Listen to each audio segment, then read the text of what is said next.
It's about to get interesting, so subscribe and hit like so you don't miss the top content. I never thought I'd see Emily again. It had been 7 years since everything had fallen apart, and I was sure she was somewhere in the distant past, like an old scar that didn't hurt anymore, but still reminded me of itself if you stared at it too long. We broke up loudly, messily, with yelling and accusations that still sometimes pop into my head at the most inopportune moments, like when I'm standing in line for coffee or trying to sleep at night. I was a different person then, and so was she, but recently, fate, or whatever it is that's in charge, decided that I needed to go through that hell one more time. Or maybe it wasn't hell, but something else. I still haven't figured it out.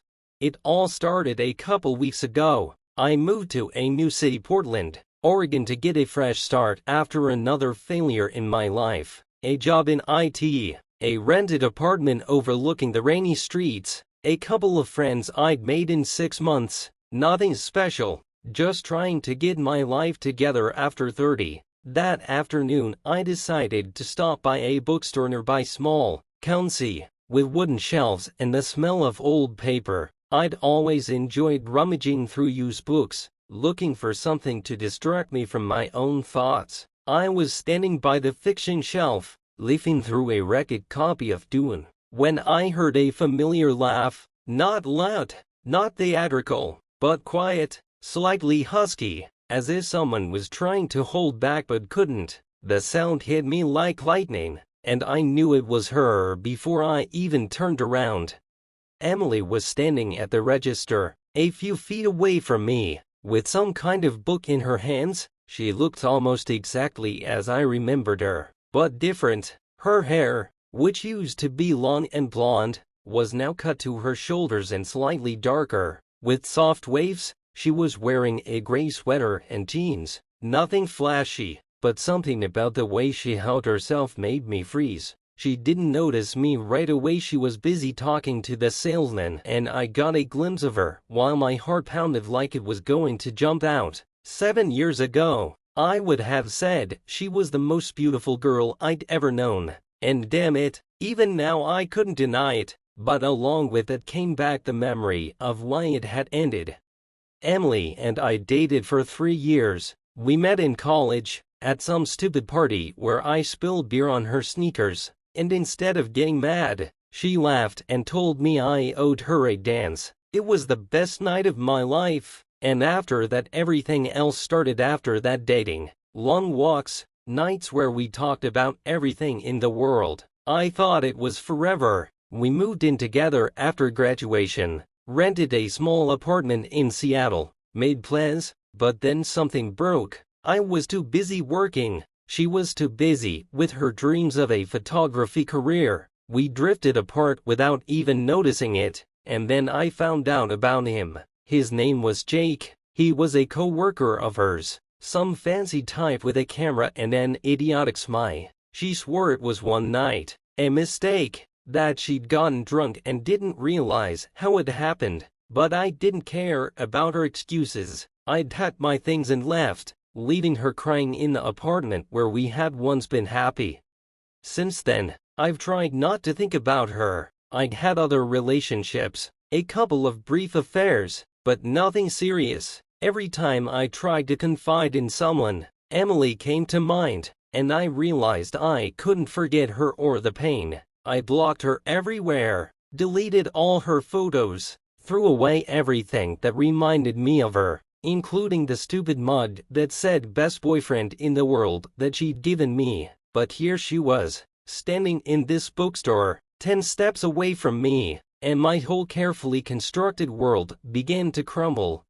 I could walk away, just put the book back on the shelf, turn around, and walk out, pretending I hadn't noticed. But something inside me, curiosity, stupidity, or maybe something else, made me stay. I pretended to be engrossed in Dune, but out of the corner of my eye I watched her. She finished buying a book, picked up a paper bag, and turned in my direction. Our gazes met, and I saw her face change. First surprise, then something akin to fear, and then I'm not sure, but it seemed to me the shadow of a smile. She didn't look away, didn't pretend she didn't recognize me. Instead, she stepped closer, and I realized there was no turning back. My heart was beating so loudly that I almost didn't hear the rain outside the window. She stopped a few steps away from me, and I noticed her fingers nervously clutching the bag. I expected her to leave, but she stayed, and in that moment, I felt something I hadn't expected. The old spark, the same one that had once made me fall in love with her. It was like a blow to the head, because I thought it was all long dead, but no, it was alive, somewhere deep inside, and now it was bursting out, mixed with anger, pain, and something else I couldn't put a name to. I didn't know what to do next, but one thing was certain, this encounter wasn't going to just end. Standing there in that bookstore, looking at Emily, was like stepping into an old photograph that I had long ago hidden in a drawer and forbidden myself to retrieve. Everything around me, the smell of old books, the subdued light of the lamps, the rustle of pages in the hands of other customers faded into the background, and there was only her, a few feet away from me, with that paper bag she still clutched as if it were her anchor. I didn't know what I was waiting for, that she would turn around and walk away, that I would find the strength to do it myself first, or maybe that time would just stop and I wouldn't have to decide anything. But time didn't stop, and she didn't leave. Instead, she took another step toward me, and I felt the air between us grow thick, heavy, like it was filled with everything we hadn't said to each other in 7 years. I noticed her eyes sliding over me, not quickly, as in a chance encounter, but slowly, as if she were trying to figure out who I was now. I wondered what she saw. I wasn't the skinny guy with the disheveled bangs I'd been in college. My hair is cut shorter. There's a slight stubble on my chin that I sometimes forget to shave, and under my eyes are shadows from too many nights at the laptop. I've changed, and so has she. Her face was a little sharper, her cheekbones stood out more, and there were thin lines in the corners of her eyes that weren't there before, but that look a mixture of curiosity and something warm that I couldn't quite put my finger on. It was still the same, and that made me feel even worse, because I didn't want anything old in me to wake up. Not now, not after everything. She stopped very close, so close that I caught a faint whiff of her perfume, something with notes of vanilla and rain, not at all like the floral scent she used to love. It was a small thing, but it stuck with me as proof that time hadn't stood still for her either. I lowered my gaze to the book in my hands, clutching it as if Dune could give me answers to questions I hadn't even had time to formulate. My heart was still pounding, and I could feel the sweat starting to accumulate on my palms. I wanted to leave, but my feet felt like they were stuck to the floor, and my mind was a chaos of memories, good, bad, and somewhere in between. I remembered the first time we'd kissed, at that party, under the dim light of the cheap garland, when I'd leaned awkwardly toward her and she'd laughed right into my lips. I remembered lying on the couch in our Seattle apartment, wrapped up in the same blanket, watching some stupid TV show while it rained outside. And then how I'd found those messages on her phone, from Jake, with his emoticons and innuendos that she hadn't even tried to hide. How I'd yelled at her, and she'd stood there with her head down, silent as the tears dripped to the floor. It all flashed before my eyes in a second, and I realized I couldn't just stand there and be silent. But what could I do? Walk away? Ask how things were going, like we were old buddies? Or dump everything I'd been holding in for years on her? She spoke first. I won't recount her words, because it's not important, and I remember them like a blur anyway. What mattered was the way her voice shook when she said my name. Daniel, like she was checking to see if it was really me. It was strange to hear my name out of her mouth after all these years. I looked up, and we looked at each other in a way we'd never looked at each other before. Not with anger, not with love, but with some strange realization that we were both here, in this place, and it wasn't an accident. I nodded, not knowing what else to do. and she smiled slightly, not the wide smile I loved, but something small, cautious, like she was afraid of breaking the moment. We walked out of the store together, though I don't remember how I decided that. The rain was still drizzling, and I noticed her lifting the collar of her sweater to cover her neck. We walked along the street, not too close but not too far apart either, and I could feel the old spark I'd been thinking about at the store rekindling stronger. It was scaring me. I didn't want it to. I'd spent years burying her, convincing myself that I didn't need her, that I was better off without her. But here she was walking beside me, and I couldn't stop thinking about how much I missed her presence, not the Emily who betrayed me, but the one who'd been my best friend, my home. We walked into a coffee shop a couple blocks away, a small place with wooden tables and huge windows, behind which the rain was painting blurry patterns. I got myself a black coffee, she a cinnamon latte, and I remembered how she always liked to add spice to her drinks, even when I teased her about it. We sat her by the window, and I watched her twirl the cup in her hands as if gathering her thoughts. I didn't know where to start either. The past hung between us like an invisible wall, but there was something else beneath it, a warmth I couldn't ignore. I noticed that there was no ring on her left hand, and it made me feel strangely relieved, mixed with guilt for even thinking about it. We spent over an hour there, though the time flew by. She told me that she had moved to Portland a couple years ago, working as a freelance photographer, shooting weddings and landscapes. I talked about my work, about trying to find myself after all these years. We didn't talk about the past directly, but it seeped into every pause, every look, and the longer we sat there, the more I realized I didn't want the evening to end. Not because I had forgiven her, I didn't know if I ever would, but because I felt alive around her in a way I hadn't felt in a long time. When we left the coffee shop, the rain had almost stopped and the streets glistened with moisture. She looked up at me, and I saw something in her eyes that made my heart clench, a mixture of hope and fear. I didn't know what would happen next, but in that moment, I realized I wasn't ready to lose her again. Not now. Maybe it was a mistake. Maybe I was just a fool who hadn't learned to let go. But I suggested we meet again, and she agreed. We went home, and I walked under the wet sky, feeling old wounds and something new struggling inside me that I couldn't put a name to yet. After that coffee shop meeting, I couldn't get Emily out of my head, even though I tried hard to convince myself that it was just nostalgia and not something real. We agreed to meet again in a couple days, and I spent that time in a strange state, half the day angry at myself for even giving her a chance to get close, and the other half catching myself thinking about her smile, the way she tugged at the edge of her sweater when she was nervous. It was like falling back into an old habit I'd long ago weaned myself off of, but my body still remembered the movements. I didn't know what I expected from this meeting, a reconciliation, a forgiveness, or just an answer to the question that had plagued me all these years. Why did she do it? But one thing was clear, I couldn't just forget that she was back in my life.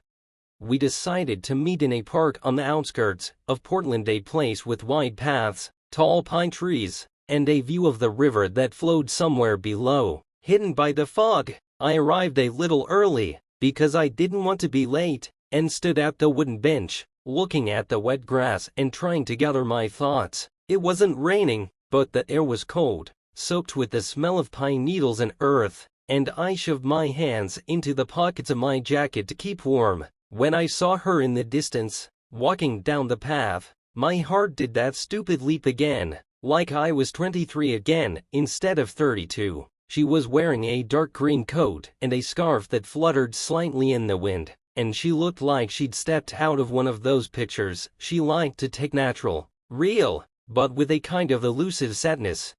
We walked along the river, not too fast, as if we were both afraid of upsetting the delicate balance that had been established between us. I noticed the way she sometimes looked at me furtively, and it gave me a strange feeling, a mixture of irritation and something warm that I didn't want to admit. We talked about little things, how much she liked Portland, about my job, About how I'd once almost drowned my laptop by spilling coffee on it. It was easy, almost like it used to be, and I caught myself laughing at some joke she made about local hipsters with their obsession with organic keto. But underneath that lightness was still a layer of the past, heavy and sharp as broken glass, and I knew we'd have to get to it sooner or later.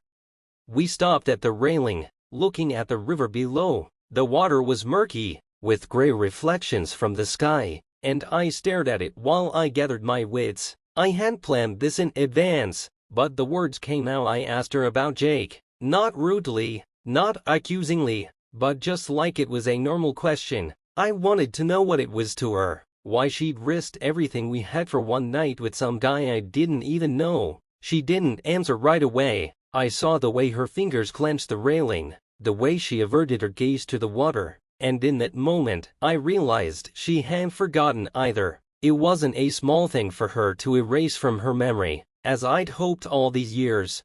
She started talking slowly, choosing her words, and I listened, trying not to interrupt, even though I was seething inside. She said that she felt lost then, that I was too far away even when I was sitting next to her, and that Jake was just there when she needed to feel something. It wasn't an excuse, and she knew it, but hearing it was like a blow, not because I hadn't expected it, but because I suddenly realized that I'd been guilty of it myself. I got distant, drowned in my work, in my ambitions, and left her alone without even noticing it. That didn't absolve her of responsibility, but for the first time in 7 years, I saw that night not only as her betrayal, but as the crack we'd both helped create.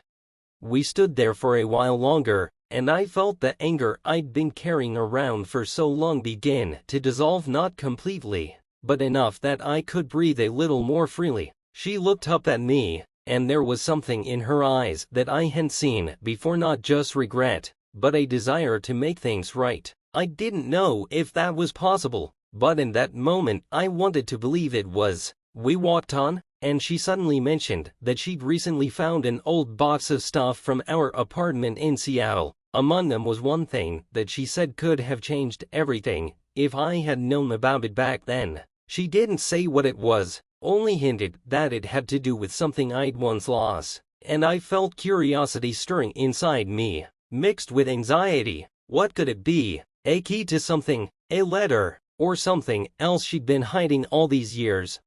We reached the end of the path, and I noticed that the sun was beginning to set, coloring the sky with pale pinks and grays. She suggested we go somewhere warm, and I agreed, though I was still thinking about her hint. We found a small cafe nearby, with worn couches and the smell of fresh baked goods, and Saturday down at a table by the window. I looked at her, at the way she was warming her hands over a cup of tea, and realized that the old spark I'd thought about in the bookstore had now turned into something more, not just a shadow of the past, but something alive, real. But along with it grew doubt. Could I trust her again? And what was the thing in that box she had in mind? She didn't give me an answer, only smiled slightly when I tried to ask, and I realized she wanted me to find out, but when and how remained a mystery. When we said goodbye at the entrance to that cafe, I felt different, not lighter, not heavier, just different. She walked away towards her street, and I stood under the streetlight, looking after her, and thought that maybe this was a second chance, not perfect, not easy, but mine. And that box, that inch she'd left hanging in the air, now kept me in suspense. Something told me it wasn't just a little thing, but the key to something bigger, and I knew I wouldn't rest until I knew the truth. After that walk in the park, I couldn't stop thinking about the box Emily had mentioned. It was like a splinter lodged somewhere under my skin, not painful, but a constant reminder. I tried to distract myself by working late, watching movies, even going for a run, which is rare for me, but I kept coming back to that hint. Something I'd lost, something that could change everything. My mind drew hundreds of possibilities, from something trivial like an old letter to something weird like proving she wasn't guilty of what I'd accused her of. I knew I wouldn't rest until I knew, so I finally wrote her, We arranged to meet at her house. She said she'd show me the thing, and I felt my insides tighten with foreboding. Saturday morning, I stood at her door, a small apartment in an old building with peeling paint on the walls and creaky stairs. I knocked, and when she opened, I noticed that she looked a little tired, but her eyes sparkled, like she hadn't slept thinking about it either. We walked into the living room, a small space with a couch piled with cushions and shelves stacked with books and picture frames. On the table was the same box, a plain, cardboard box with frayed corners, as if it had spent years in an attic somewhere. Emily gestured for me to sit down, and I sank down onto the couch, feeling my heart pounding in my throat. She set the box in front of me, but she didn't open it right away, just stared at it, as if she were giving me time to prepare. When she finally lifted the lid, I saw a bunch of little things: old photos, tickets from concerts, a couple of bracelets we'd bought at some festival. It was like a time capsule, and I felt my throat constrict from the memories. But then she pulled out something wrapped in cloth and put it in my hands. I unwrapped it. It was my old leather notebook, the same one I'd lost a few months before we'd broken up. I loved it. I used to jot down ideas, plans, even silly poems I was embarrassed to show anyone. I thought it had gone missing somewhere in the office or in a coffee shop, and its disappearance had thrown me off balance then, because it was a part of me. But here it lay in my hands, slightly shabby but whole, and I didn't realize why it was so important until I opened it. On the last page, the one I hadn't filled out, was her entry, neat handwriting, blue ink, dated 3 days before that night with Jake. She'd written that she felt like we were losing each other, that she was afraid I wasn't seeing her anymore, and that she didn't know how to get through to me. She asked me to talk to her, to give her a sign that I was still here, and at the very end was a confession of sorts. She wrote that she loved me more than she could say, and that it scared her. I sat there looking at those lines and felt something inside me crumbling that I'd been building for years. She said she found this notebook at our house after I lost it and was going to give it back to me, but she didn't have time. It all happened too fast. I didn't know what to feel. The anger I'd been carrying inside me suddenly seemed silly, petty, because I realized she was trying to get through to me and I didn't see it. But the pain hadn't gone anywhere. She was still cheating on me, and it was real. I looked at her face a mixture of guilt and hope, and realized that I had to decide if I could get over it for what was still left between us. We spent the afternoon together, taking apart that box, reminiscing about old moments, laughing at some of the nonsense and crying over what we'd lost. It was like saying goodbye to the past, but not to her, to the version of us that failed. By evening, I realized I didn't want to let her go, not because things had gotten easy, or because I'd forgotten about Jake, but because she made me feel like me, not perfect, not flawless, but real. She felt it too. I could see it in the way she looked at me, the way her hand casually touched mine as we sat on the couch. We didn't throw ourselves into each other's arms. We didn't swear that everything would be perfect now. That wouldn't be true. But we decided to try again, slowly, carefully, as if we were learning to walk again after a long illness.